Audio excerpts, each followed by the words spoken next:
سوال ہے، عید قربان کی قربانی واجب ہے یا کہ سنت؟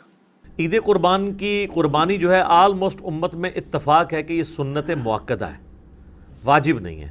صرف حنفی تھوڑے سے اس معاملے میں سختی کا شکار ہوئے ہیں، اور وہ سختی ان کی حدیث کے ظاہری الفاظ پہ دیکھا جائے تو کسی حد تک جسٹیفائی بھی ہے۔ سنن ابن ماجہ میں حدیث ہے، المستدرک حاکم کے اندر موجود ہے، مسند امام احمد میں ہے، امام حاکم نے بھی اسے صحیح کہا، امام ذہبی نے بھی موافقت کی کہ جو لوگ استطاعت کے باوجود قربانی نہیں کرتے وہ ہماری عیدگاہوں سے دور رہیں۔ تو اس میں چونکہ ایک وعید ہے، اس کی وجہ سے امام حنیفہ کا یہ موقف ہے کہ عید قربان کی قربانی واجب ہے۔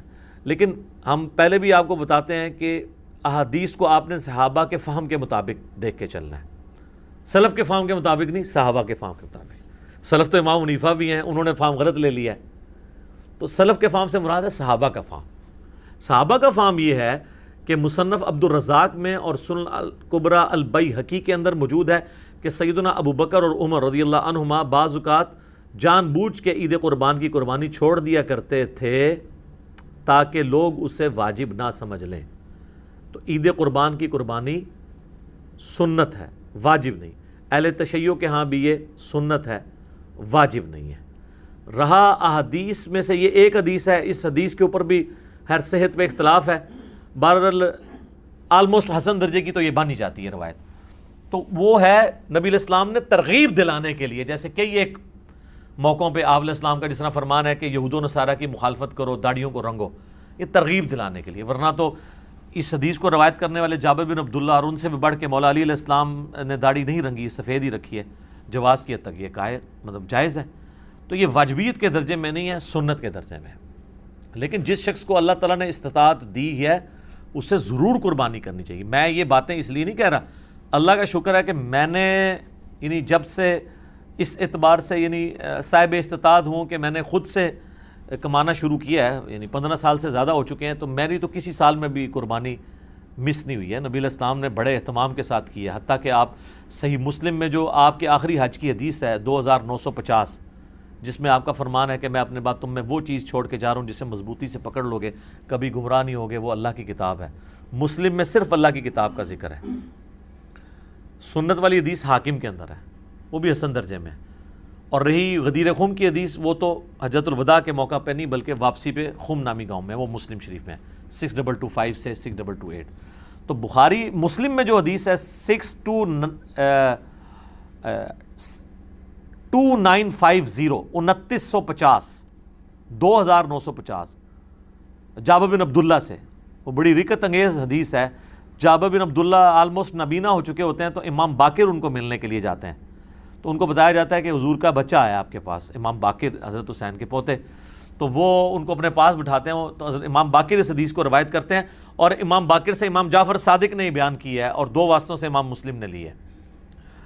تو امام باقر کہتے ہیں کہ جابر بن عبداللہ میرے یہ سامنے کے بٹن کھولتے ہیں اور میرے سینے پہ یوں ہاتھ رکھتے ہیں اور کہتے ہیں تم میرے نبی کے بیٹے ہو، تم مجھ سے جو پوچھنا چاہتے ہو پوچھو۔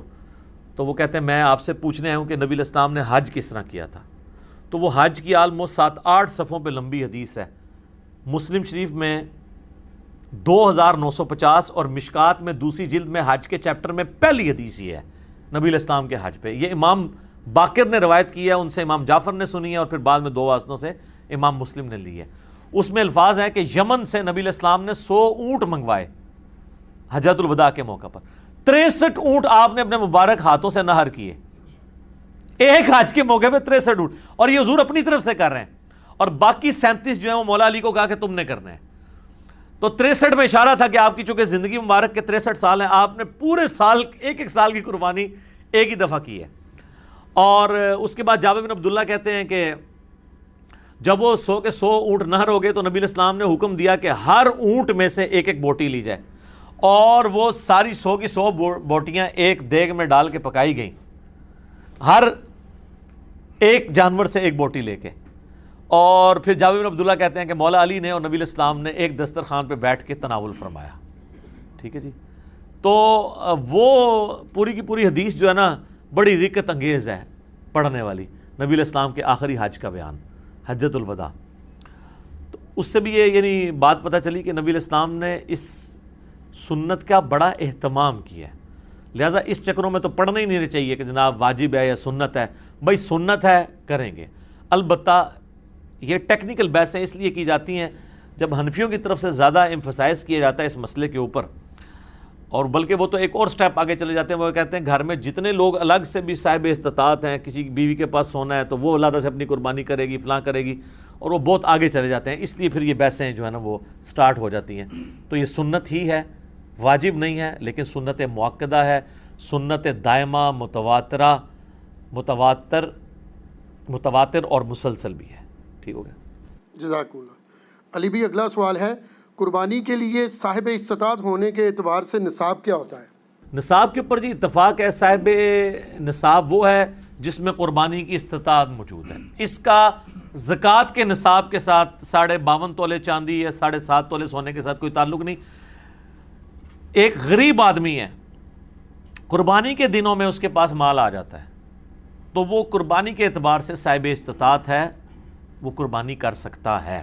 کر سکتا ہے لفظ میں اس لیے بول رہا ہوں چونکہ واجب نہیں ہے. میں یہ نہیں کہوں گا کہ وہ ضرور کرے, پھر تو واجبیت ہو جائے گی نا. تو میں نے آپ کو پہلے اس پہ بحث کر چکا ہوں. تو وہ صاحب استطاعت ہے, ضرور کرے. جہاں ہم اتنے اور خرچے کرتے ہیں تو قربانی کیوں نہ کرے. تو اس کے لیے آپ کے پاس قربانی کا خرچہ ہونا ضروری ہے. اب قربانی کا خرچہ بھی ظاہر ہے, اگر آپ اونٹ قربان کر رہے ہیں وہ تو 1.5-2 لاکھ روپے کا, اگر حصہ بھی ڈالتے ہیں تو آلموسٹ آج کل 18 سے 20 ہزار ہے. گائے کا 13 سے 15 ہزار ہے, اور بکرا لیں گے تو کم از کم بھی کوئی بہت بھی چھوٹے سے چھوٹا بھی دوندا بکرا ملا آپ کو تو 25 ہزار سے کم تو نہیں ملنے کا.